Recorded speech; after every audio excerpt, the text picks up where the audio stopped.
2021년도 8월부터 해서 기준금리가 우리나라에서 이제 오르기 시작하면서 기준금리 그리고 이자에 대한 걱정이 상당히 커지고 있습니다. 그리고 최근에 또 부동산 시장이 침체 기로에 있었기 때문에 아마 이 부분에 대한 또 우려들도 되게 컸는데 최근에 이제 집값이 바닥을 좀 찍었다라는 해석들도 나오다 보니까 주택담보대출 대출 규모가 조금씩 늘어나고 있더라고요. 근데 대출 금리는 여전히 좀 높은 상황이라서 어떤 가계부채에 대한 우려 그리고 이거에 대한 관리 어떻게 좀 가동이 돼야 된다 보십니까?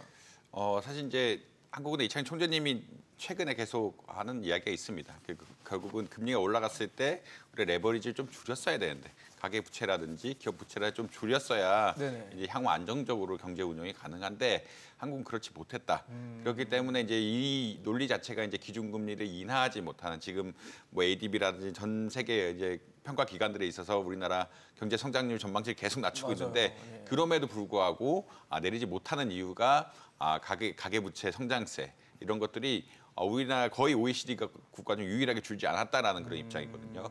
그것의 근본에는 아까 말씀하신 이제 주담대 같은 것들이 증가했다. 그러니까 사실 신용대출 부분은 금리가 올라가면서 많이 감소를 했는데 주택담보대출 특히나 이제 규제 완화 등을 통해서 여러 가지들이 겹치면서 주택담보대출 부분이 좀 늘어나면서 가계부채 늘어나고 있는 이런 상황이기 때문에 굉장히 이제 어떻게 보자면 관리가 필요하다라는 입장에서 금리를 더 이상 뭐 쉽게 내리지 못한다라는 그런 메시지 드리고 있고요.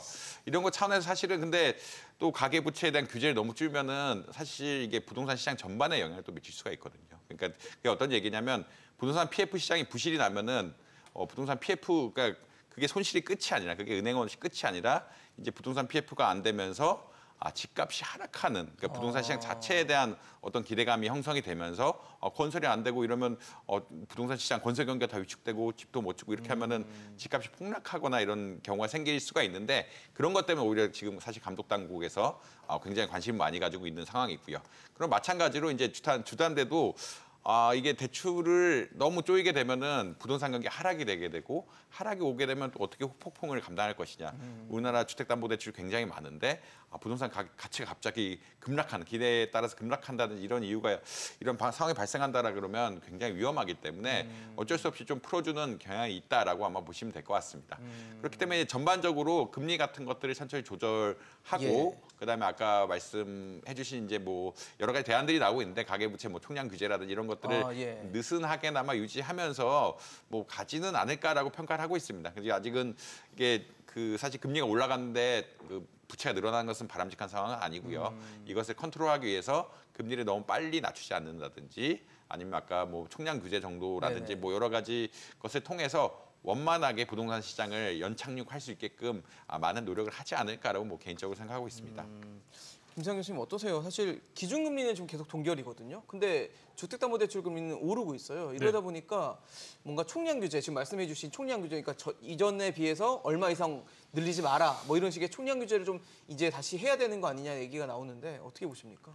예, 지금 이게 그냥 단순한 문제가 아니라 제 생각에는 이게 굉장히 큰 그림에서 봐야 되는 문제고 정부랑 한국은행 사이에 큰 갈등이 발생할 수 있는 문제라고 저는 보이는 게요.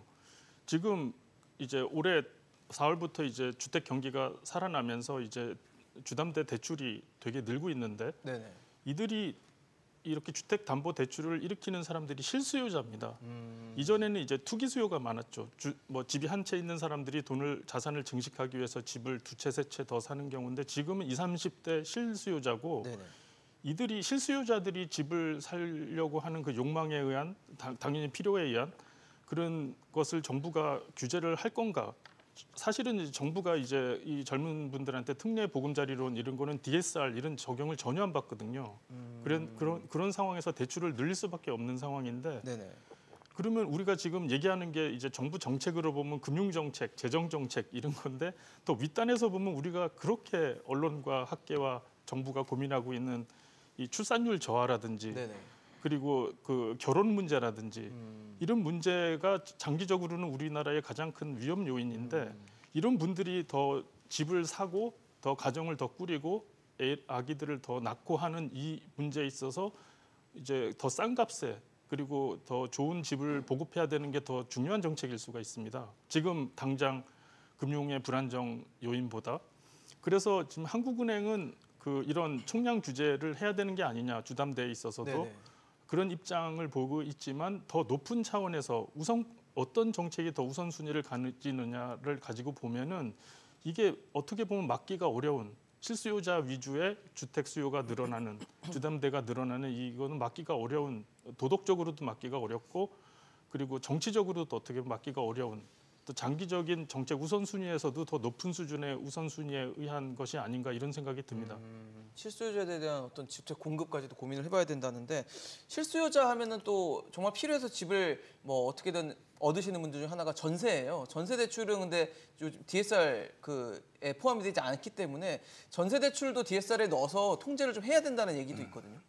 어떻게 보세요? 정부 입장에서는 쉽지 않을 거예요. 왜냐하면 이게 영국 사례로 말씀을 좀 드리고 싶었는데요. 영국이 2차 세계대전 이후 자가주택에 대해서 어떻게 보면 열망이 높아졌던 많은 유권자들을 대상으로 집을 얻을 수 있도록 정부 입장에서 적극적으로 지원을 했습니다. 특히 영국 같은 경우는 금융 선진국이다 보니까 우리가 부동산이라는 것은 자기 돈으로 온전히 살 수가 없잖아요. 그렇죠. 반드시 대출이라든가 금융 상품을 껴야지만 취득이 가능한데 그것에 대해서 금융 선진국이자 정부의 정책 기조로 인해서 많은 사람들이 자가를 보유할 수 있는 룸을 적극적으로 늘려왔습니다. 근데 그렇게 한 10수년 이상 하다 보니까요. 정부 입장에서는 일종의 좌충수가 된 거예요. 더 이상 부동산 경기를 꺼트릴 수가 없는 상황이 된 거죠. 일단 유권자들의 상당 부분이 자가 보유자입니다. 그런데 내가 평생 몇십 년 동안 납부해서 내 부동산 하나를 취득했는데 그 부동산 가격을 꺼트린다? 이거는 정치권에서도 엄청난 부담이에요. 할 수가 없군요. 예, 그리고 뒤에 있는 후세들, 어떻게 보면 우리의 후배들이라고 할 수 있죠. 후배들도 이제 나도 내 집이 필요하다라고 했었을 때 왜 선배들에 대해서는 이렇게 많은 해주고. 페이버를 줬는데 왜 나부터는 제재를 하냐 이런 형평성 논의까지 있는 거예요. 그러다 보니까 계속해서 부동산이 금융화되고 정책적 지원으로 자가 보유를 늘려놨던 모든 국가에서 공통적으로 일어나는 현상이 부동산에 대해서 함부로 칼을 못 들어대는 거예요. 그러다 보니까 우리나라에서도 지금 아까 이창용 한은 총재께서 네. 말씀 주셨던 내용이 딱 그 맥락에 들어가 있는 내용인데 금리 올랐을 때 이걸 잡았어야 되는데 계속해서 지금 부동산 시장을 꺼트리지 못하는 이 구조적인 악순환 이거에 우리나라도 자유롭지 않은 상황입니다.